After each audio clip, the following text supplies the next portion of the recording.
Welcome, everybody, to the First Dream Podcast. Oh, yeah, baby. You know what's up. You know the Dream's in the house. You know Dobbs is in the house. We got Yoda. We got Optimus Prime.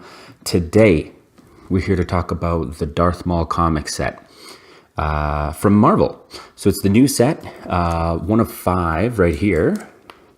That's numero uno.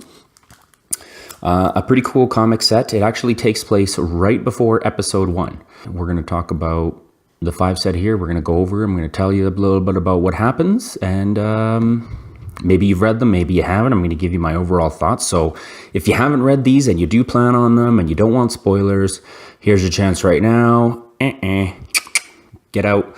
Because I'm going to basically review the whole thing. Now, I'm not going to read them all. That's something else that I'll do. But today's podcast, like I said, we're going to be reviewing the Darth Maul comic set. Now, like I said, it is a set of 5. Just before I get into this one, actually, there is still a comic set from the old Dark Horse comics, the Dark Horse Star Wars comics, that are actually still canon. And the only ones that are the Darth Maul set. It's a set of 4. It's called The Son of Dathomir. So if you have a chance and you're a big Star Wars fan and you want to know what's going on, I haven't actually picked those up myself yet, so I'm on the hunt for those. That is really the only old stuff that's canon. Everything else is just legend now. These new Marvel ones are all canon, so this is exactly what's going on here. Now, like I said, this actually takes place right before Episode 1 here. So as we take a look at issue number 1 there, let's take a look at some of that cover art. Hopefully we don't get too much reflection. Oh, yeah, there it is. For the podcast listeners, I'll quickly describe it here. It's a really cool red cover, with a red tinted Darth Maul on the front with his saber on both sides exposed there with kind of a battle-ready pose, if you will, with maybe some force fingers coming out like that, I know you can't see what I just did there either, but I think you could feel it, right? So, so issue number 1 here.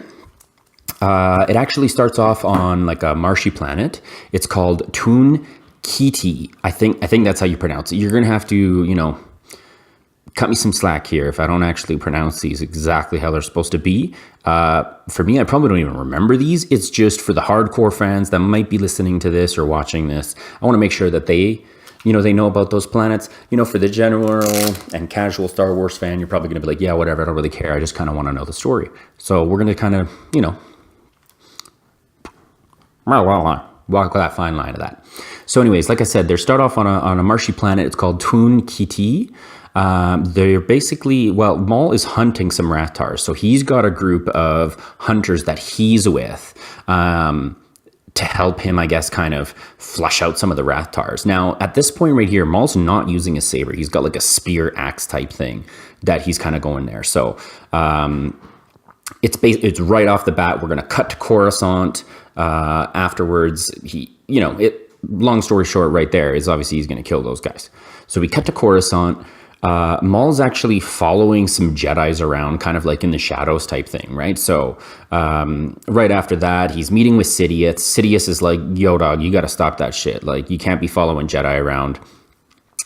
It's clear that Maul is really impatient that the Sith haven't revealed themselves at this point to the Jedi, and that's kind of you can really get that sense from the captions and just the visuals of the comic. Now I'm not gonna go through it and show you guys. Again, I'll probably do a story time where we'll go page by page, but this is just the general overview of all 5 comics. So Sidious actually sends Maul on a mission. He's got to save some allies of Sidious from the Trade Federation that have basically done some offside stuff, and they're caught by pirates on this planet called Kellex. So we cut to Kellex. Maul's there, obviously kills the pirates. He doesn't give a fuck. He's got his lightsaber out, so that's fine because these are Sidious's friends. He kills the pirates, but one of them gives him some info. And so he actually ends up sparing this guy. But basically he tells him that there's a slave Padawan for sale. And he kind of gives him enough info to get not killed. So Maul's happy about that. Now, once Maul finds out about that, obviously he has to kill all the other survivors because he's coming up with a plan here. He's like, oh yeah, I'm going to get this Padawan, but I basically got to kill everybody. So he's like, oh, it's a shame that the pirates killed everybody before I got here type thing, dead, everybody. And that's kind of the gist of episode 1 right there. Like, it kind of ends there. Like I said, it's the initial hunt. He goes and saves Sidious's friends. We kind of discover that there's now a slave Padawan. It's obvious that Maul is super interested in this slave Padawan. He's probably going to go after her. It's a her, by the way. Spoiler alert. So here's issue number 2. For the podcast listeners, again, you wouldn't be able to see this, but some really great cover art here. It's I don't know what this style would be to describe this, but Maul standing there basically with, a cool Sith stare, but looking up, not like a down eyes up thing. It's more of like a chin up eyes down thing, with his hand out in a fist form with the saber out there. And then in the back, it's this kind of like white overshadow of Sidious in the background there. So yeah, really cool cover art again. So as we jump into issue number 2, the planet that he's going to here is called Nar Shaddaa. And again, not sure if that's exactly how you describe it, but anyways, that's where he has to find out whoever has the Padawan. That's where he goes to. And this Padawan's name is Eldra Kaitis, maybe. Eldra Kaitis, I'm going to go with. Now, he asks for this person named Zev Zrexis. Zev Zrexis. That was tough to say. So as soon as he asks for him, like at this bar, basically, he gets into a scrap with a bunch of these dudes. He doesn't whip out his lightsaber for, again, obvious reasons. He doesn't want to, just be totally obvious about his Sith powers. Really, the only reason he did it in the other one, because Sidious's buddies, he was going to kill the pirates. In this battle, he actually gets some ink in his eyes, and he's blinded and he's kind of taken down, and you're kind of like, oh shit, like what's he going to do right here? Is he going to have to whip out his force powers? Nope, he's actually saved by Cad Bane and Aura Singh. So they basically come in there, they throw a knife, kill the one guy, they clear house there. Now they do have this other dude, I don't really know how to describe him, but he's a cool little dude. His name is Vordelio, I think it's called. Anyways, cool little guy. Don't know much about him. Obviously, if you're familiar with the animated series, you would know about Cad Bane and Aura Singh. So I'm not going to get into those characters, but basically they come and help out Maul. They're going to hang out with him for a minute. They get off that planet. They get off Nar Shaddaa. So we cut to the Dreskel system. We're on Cad's ship right now. Now, basically, this is where we're going. Now, the auction place where this Padawan is being held isn't necessarily... we're not on a planet. It's just outside of a planet. The best way to describe it would be like episode 1, where they have that like trade blockade ship with the Trade Federation, where Qui-Gon and Obi-Wan go. It's kind of like that. It's basically just a giant, I don't know, hangout, spaceship, space station. We'll call it that. Sure. So anyways, during this time, Maul is kind of meditating, he's communicating with Sidious, but he's also having this flashback at the same time to a much younger version of himself. Now, he's probably in his teenage years or something like that. He's with Sidious. It looks like some kind of training field trip, I guess you could call it. And they're actually at one of the old Sith temples.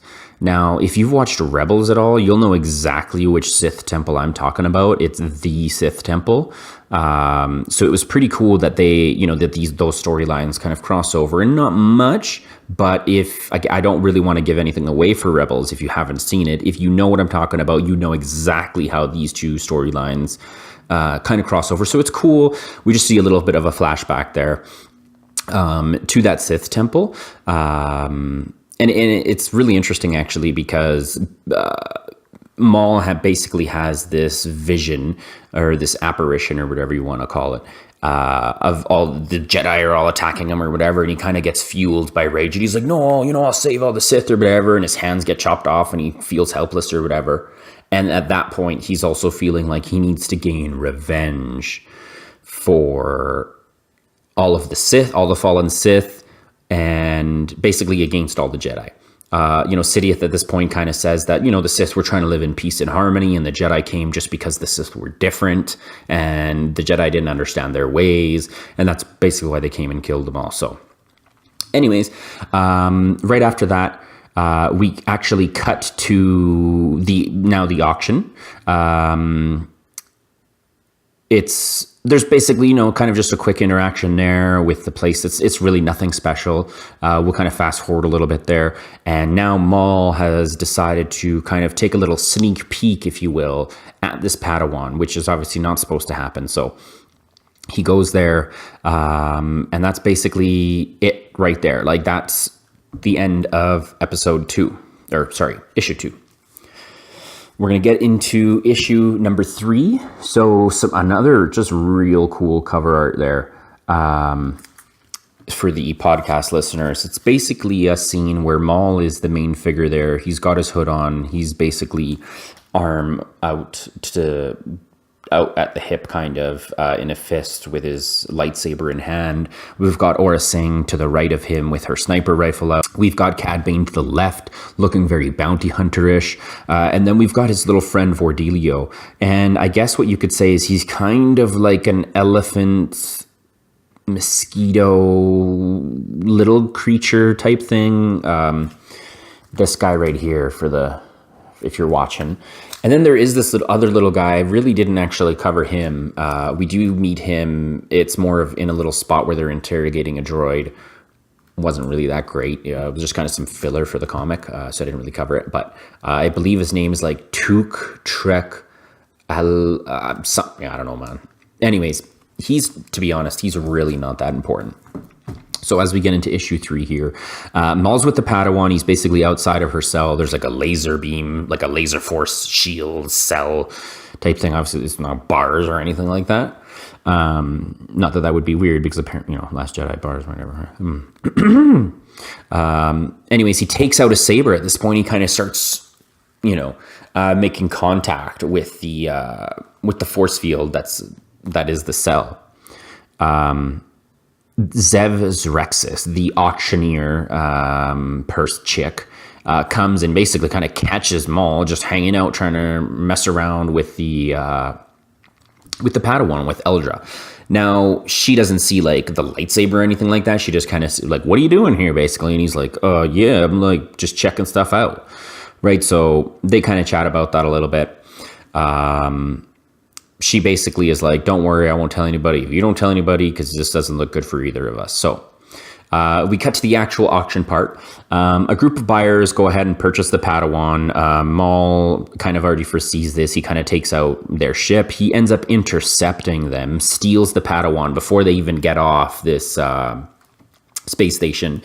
And at that point, the auctioneer is like made aware of the situation. The auctioneer actually shoots down Maul's ship as it's leaving, and it basically now crashes into the planet below. And then issue number 3, really that's just the gist of it there, and it kind of ends with the hunt begins. Not like that, but that's how I read it. Like that's how it sounded in my head. So I thought you would enjoy that. So issue number 4 here. Some more great cover art. I just love these covers here. None of these are, I don't think any of these are variants. I'll have to double check, but I believe these are all first print, first issue. Not first issue, but first variant, sorry. So anyways, for the podcast listeners, it's basically, the cover is mostly just the bust, the head of Darth Maul, and now the apprentice, the slave Padawan, not his apprentice, but the slave Padawan, Eldra Kaitis. And his face is obviously red. Her face is kind of like blue tinted, sorry. The lightsaber in the middle kind of, cutting their face down in half with the split, and then Darth in blue with Maul in red, kind of opposite face colors there. So another really cool cover art there. So okay, so let's get into that one. So issue 4 right here. So they've obviously crashed. They managed to crash the ship, kind of, controlled crash, I guess. Maul and Eldra then split from Maul's crew, from the bounty hunters there. And some of the hunters actually then find them right away. So Maul frees Eldra to help fight the hunters, right? Because, there's quite a bit of them. And, I don't know. He's maybe thinking like he doesn't want to have her, I don't know. Anyways, he frees her. As he frees her and he gives her saber, she's all like, May the force be with you. And he's all like, spare me. I don't need your Jedi platitudes. The force is always with me. Right, so that's what he's all about. He's like, fuck that shit. So obviously they kick the crap out of everybody there.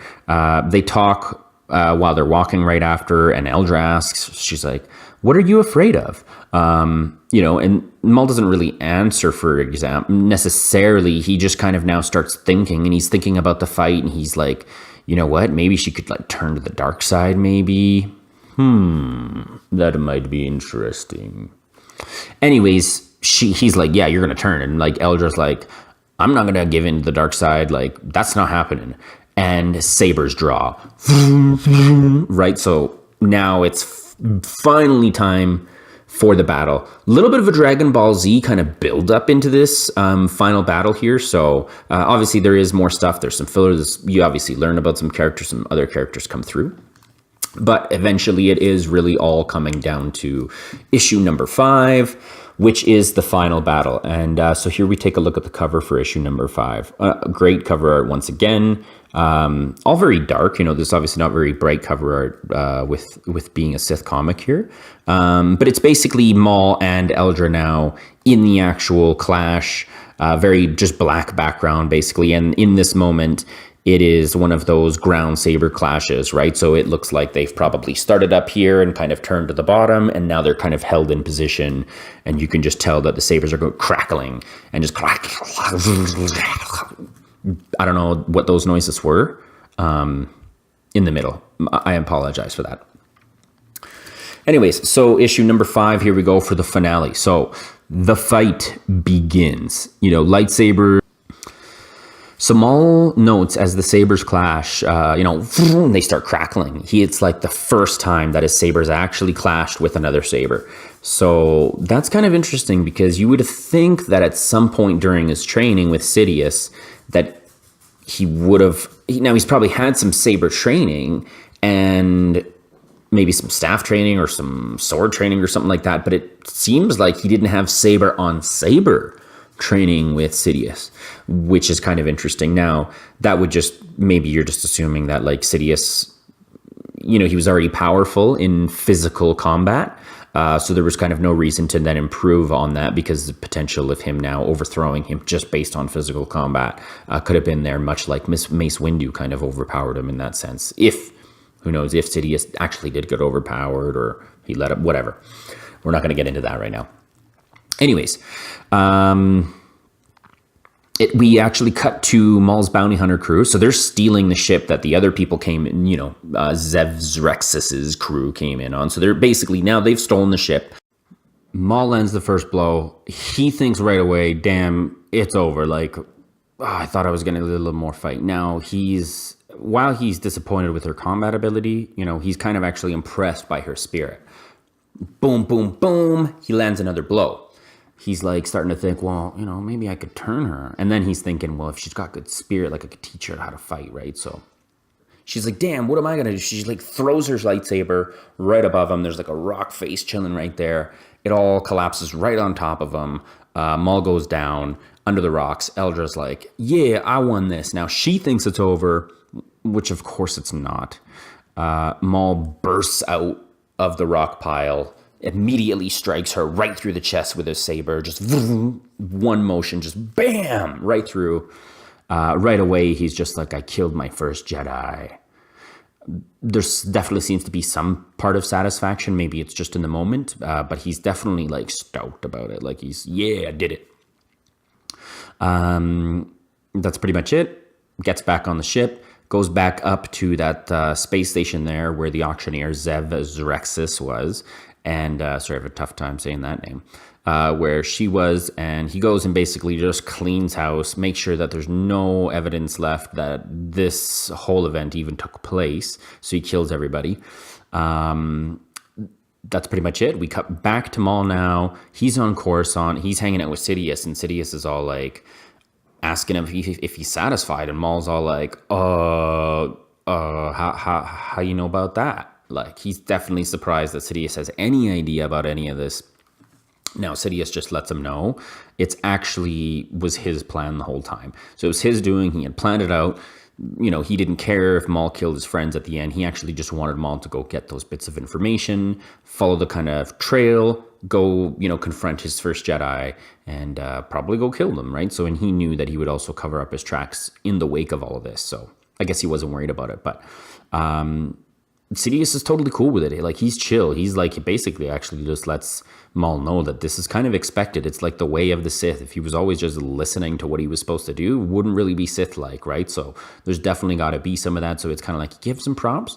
But it also kind of makes Maul definitely think like, oh shit, okay, no matter what I do, this guy knows what I'm going to do. It's like, it's just a matter of like, does he know or is it planned, right? So at this point, Sidious is like, Are you satisfied? And Maul's all like, no. And that's it. And that's how the little series ends there. So overall, a pretty good comic book set. If you're a big time Star Wars fan, if you're a Darth Maul fan, or if you're a big comics fan and you're really liking the new Marvel Star Wars universe, comic universe, you definitely want to pick these up. Now, if you just kind of want to know what the gist of it is, because you want to get a little bit more information on the Star Wars universe, well, then you got it all right here. This is basically what this whole little podcast video was about, which is kind of getting you that information. Now, I will be doing some other videos and kind of podcasts where I'll actually be reading through each one of the comics there, and I'll kind of show you each page so you get to kind of visually look if you're watching the video, and then I will hopefully, be making sound effects, doing the voices for all the characters as well, for all the podcast listeners. So keep an eye out, or an ear out. Oh, that was the if the podcast listeners, that was the Hogan hand to the ear. Just keep an ear out for what we got coming up in the future here. So if you like this podcast, if you like this video, hit us a like, a subscribe, give us those stars, give us those good, holla at a comment. That would be mostly appreciated. Now, if you didn't like this stuff, let me know as well. Like, that's totally cool. Like, this ain't going to be for everybody, probably some hardcore Star Wars fans. Maybe they liked it. Maybe they didn't. I don't know. Maybe this was a little too intense for some casual people. I don't know. Let me know what you think. You can also engage in some of the conversation here that we had today. If you want to talk about Maul, if you had some questions, if you've got some ideas, hit me up on Twitter at TheDreamGSG, or you could always email me, thedream@grayskullgaming.com. So either one of those two, and I'll either hit you back. I'll hit you back for sure, but I'll also, probably cover as one of your questions or one of your comments, or maybe one of your theories on what's going on here. Maybe you got a little more backstory for me. Who knows? But we'll definitely cover that in some future episodes. So thanks for checking us out, guys. Check us out next time. Ooh, yeah. That was some Warrior and Savage. That was some ultimate maniacs for you. Dream out, baby. Dobbs says she's out too.